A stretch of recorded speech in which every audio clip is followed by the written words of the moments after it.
Meskipun kita sering menganggap bunga sebagai sesuatu yang mencolok dan berwarna-warni, secara teknis bunga adalah bagian reproduksi tumbuhan manapun.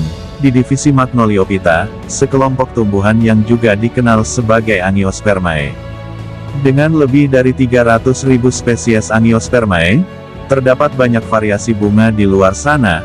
Beberapa tumbuhan, seperti pohon willow dan labu, memiliki bunga yang hanya terdiri dari satu jenis kelamin, meskipun sebagian besar memiliki bagian jantan dan betina dalam satu bunga.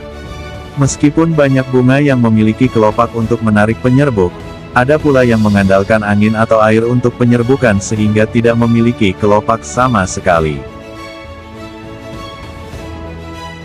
Jika suatu bunga merupakan bunga soliter, seperti krokus atau teratai, maka bunga tersebut melekat pada bagian tanaman lainnya melalui tangkai.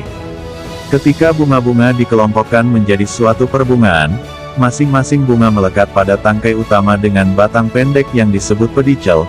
Tangkai atau tangkai bunga bergabung dengan bunga pada tempat yang menebal yang disebut wadah, yang juga berfungsi sebagai tempat menempelnya bagian bunga lainnya, seperti kelopak dan bakal buah.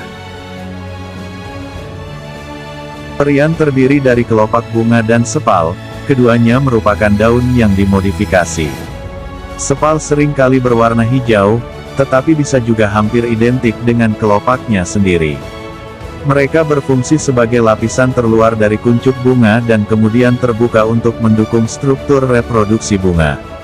Kelopak bunga, seperti sepal, juga membantu melindungi bagian reproduksi dan seringkali berpigmen cerah untuk menarik penyerbuk.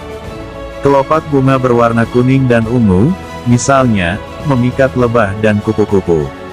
Selain itu, perian seringkali dibentuk untuk mengakomodasi penyerbuk tertentu, seperti kelopak berbentuk tabung yang menyatu dan disesuaikan untuk burung kolibri di gambar penstemon.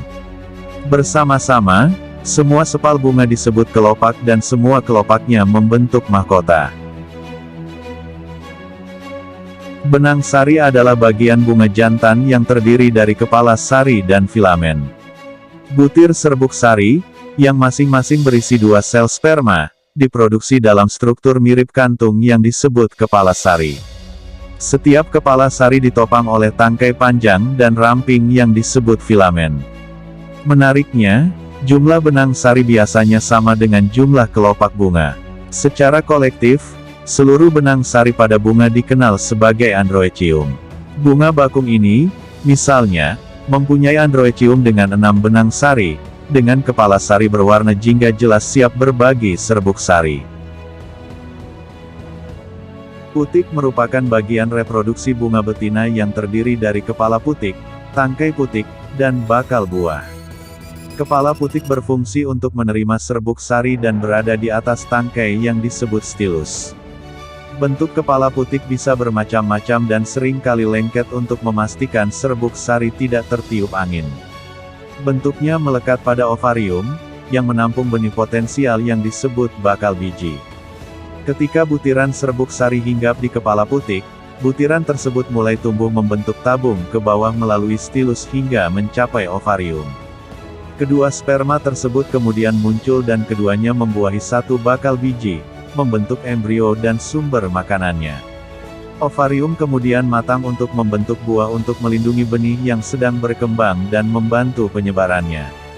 Satu bunga mungkin mempunyai lebih dari satu putik, yang secara kolektif disebut sebagai gynoecium.